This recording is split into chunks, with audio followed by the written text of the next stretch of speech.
Hi மக்களே! இன்னைக்கு வந்து நான் என்ன செய்ய போறேன்னு பார்த்தீங்கன்னா, ஒரு சிம்பிளான வெஜிடபிள் ரைஸ் எப்படி செய்றதுன்னு பார்க்கலாம் குக்கர்ல குழையாம. ஸோ வாங்க எப்படி செய்றதுன்னு பார்க்கலாம். ஸோ நான் இப்போ ஒரு குக்கர் வச்சிருக்கேன் அடுப்புல. ஸோ குக்கர் காஞ்சதுக்கப்புறம் தேவையான அளவு எண்ணெய் ஆட் பண்ணிக்க போறேன். ஸோ எண்ணெய் ஆட் பண்ணிக்கலாம். இப்போ எண்ணெய் ஆட் பண்ணியாச்சு. ஸோ எண்ணெய் நல்லா காயட்டும். ஸோ இப்போ எண்ணெய் காஞ்சிருச்சு. ஸோ இப்போ வந்து நான் என்ன ஆட் பண்ணிக்க போறேன்னா, சோம்பு, பட்டை, லவங்கம் ஒரு 5, 6 மிளகு எடுத்து வச்சிருக்கேன். கருமிளகு. ஸோ அத ஆட் பண்ணிக்கலாம். இப்போ நல்லா இது பொரிஞ்சு வரட்டும். பொரிஞ்சு வந்ததுக்கப்புறம் ஒரு பெரிய வெங்காயம் கட் பண்ணி வச்சிருக்கேன். ஸோ அத ஆட் பண்ணிக்கலாம். ஸோ இப்போ அத ஆட் பண்ணிட்டு நல்லா வதக்கிக்கோங்க. இப்போ இதில என்னன்னா, பெரிய வெங்காயம் நல்லா எண்ணெயில வதங்கணும். நல்லா பொன்னிறமா வதங்குற வரைக்கும் வதக்கிக்கோங்க. ஸோ வதக்கி எடுத்துட்டு, அதுக்கப்புறம் வந்து நம்ம தட்டி வச்சிருக்க பூண்டு ஒரு 4 பல் தட்டி வச்சிருக்கேன். ஸோ அந்த பூண்டு ஆட் பண்ணிக்கலாம். இது நல்லா வதக்கி விட்டுக்கோங்க. இப்போ நல்லா அந்த வெங்காயம்லாம் பிரிஞ்சு நல்லா எண்ணெயில வதங்கட்டும். ஸோ இப்போ வந்து தட்டி வச்சிருக்க பூண்டு ஆட் பண்ணிக்கலாம். ஸோ பூண்டும் ஆட் பண்ணிட்டு நல்லா பூண்டுமே எண்ணெயில நல்லா வதங்கணும். ஸோ ஆட் பண்ணிக்கோங்க. ஆட் பண்ணிட்டு நல்லா வதக்கிக்கோங்க. அப்புறம் கொஞ்சமா கருவேப்பிலை எடுத்து வச்சிருக்கேன். ஸோ கருவேப்பிலை கொஞ்சம் ஆட் பண்ணிக்கலாம். ஆட் பண்ணிட்டு அதையும் வதக்கிக்கோங்க. ஸோ இது எல்லாமே வந்து எண்ணெயில நல்லா மிக்ஸ் ஆகி வதங்கணும். அது வரைக்கும் நல்லா வதக்கி விட்டுருங்க. இப்போ இந்த சமயத்தில் நல்லா வதங்கினதுக்கப்புறம் ஒரு தக்காளி எடுத்துருக்கேன். ஒரு தக்காளி ஆட் பண்ணிக்கலாம். ஸோ தக்காளி ஆட் பண்ணிட்டு நல்லா மிக்ஸ் பண்ணி விட்டுருங்க. நல்லா மிக்ஸ் பண்ணி வதக்கிக்கோங்க. சரியா? ஸோ அப்போ நல்லா வதங்கணும். ஸோ இப்போ வந்து இந்த மாதிரி வதங்கினதுக்கப்புறம் கொஞ்சமாக உப்பு ஆட் பண்ணணும். உப்பு ஆட் பண்ணிவிட்டு தக்காளி நல்லா தொக்கு மாதிரி வேக விடணும். அப்போ தான் வந்து அதோட கன்சிஸ்டன்சி வரும். அப்போ தான் அது நல்லாயிருக்கும். ஸோ இப்போ உப்பு கொஞ்சம் ஆட் பண்ணிவிட்டு நல்லா கலக்கி விட்டுடலாம். எண்ணெயிலே தக்காளி நல்லா வெந்து வரட்டும்.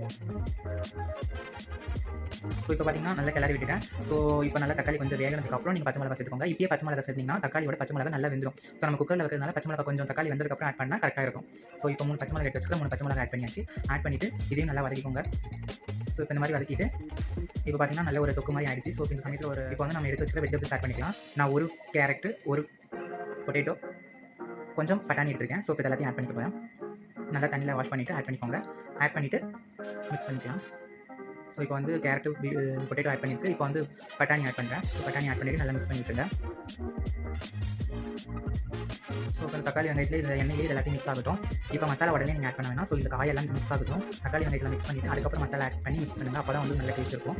ஸோ இப்போ வந்து நான் கொஞ்சமாக சோயா பீன்ஸ் எடுத்து வச்சிருக்கேன். மீல் மேக்கர்னு சொல்லுவாங்க இல்லையா? அதை எடுத்து வச்சிருக்கேன். ஒரு கையளவு ஊற வச்சு எடுத்துருக்கேன். சுடு தண்ணியில் ஊற வச்சு எடுத்துருக்கேன். ஸோ இப்போ அதை ஆட் பண்ணிக்கிறேன். ஸோ இது போட்டிங்கன்னா இன்னும் கொஞ்சம் வெஜிடபிள் ரைஸ்க்கு நல்லாயிருக்கும். ஸோ இதையும் ஆட் பண்ணிவிட்டு நல்லா கிளறி விட்டுருங்க. கிளறி விட்டதுக்கப்புறம் இப்போ இந்த சமயத்தில் என்ன பண்ணலாம்னா, நீங்கள் மசாலா ஆட் பண்ணிக்கலாம். நான் வந்து ஒரு 1/2 டீஸ்பூன் மிளகாத்தூள் ஆட் பண்ணியிருக்கேன். 3/4 டீஸ்பூன் பிரியாணி மசாலா ஆட் பண்ண போகிறேன்.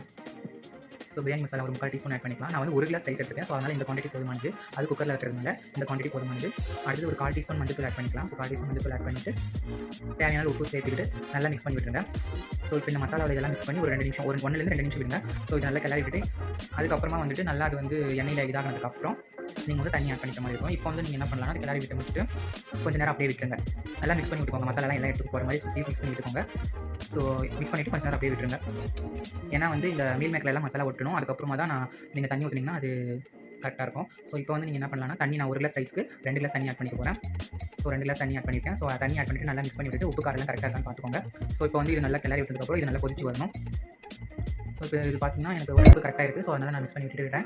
ஸோ இப்போ கொதிக்க விட போகிறேன். கொஞ்சம் நேரம் அது கொதிச்சதுக்கப்புறம் அரிசி ஆட் பண்ணிக்கலாம். ஸோ இப்போ பார்த்தீங்கன்னா கொதிச்சு வந்துட்டு சொல்லிங்க ஒரு ஹாஃப் குக்கிங் அது இதாகி வந்துட்டு இருக்கிற மாதிரி இப்போ ஒரு கன்சிஸ்டன்சி வரும். ஸோ இப்போ நல்லா கொஞ்சம் உதவியாக வரணும்னு சொல்லிட்டு நான் வந்து ஒரு 2 விசில் மட்டும் விட்டு போகிறேன். ஸோ இப்போ 2 விசில் வச்சாச்சு. ஸோ 2 விசில் வந்ததுக்கப்புறம் நான் இப்போ எடுத்துட்டேன். பாருங்கள் எப்படி இருக்குன்னு. ஸோ நான் நினைச்ச மாதிரி வந்திருக்குன்னு நினைக்கிறேன். பார்க்கலாம். ஸோ பாருங்கள் ஃப்ரெண்ட்ஸ், இப்போ வந்து பார்த்தீங்கன்னா அழகாக நீங்கள் செஞ்சு சாப்பிடலாம். ரொம்ப டேஸ்ட்டியாக இருக்கும். இது கூட எக்கு, தயிர் பச்சடி அந்த மாதிரி வச்சு சாப்பிட்டீங்கன்னா ரொம்ப டேஸ்ட்டாக இருக்கும். இப்போ நான் வந்து எக் மட்டும் வச்சு சாப்பிட போகிறேன். தேங்க்யூ.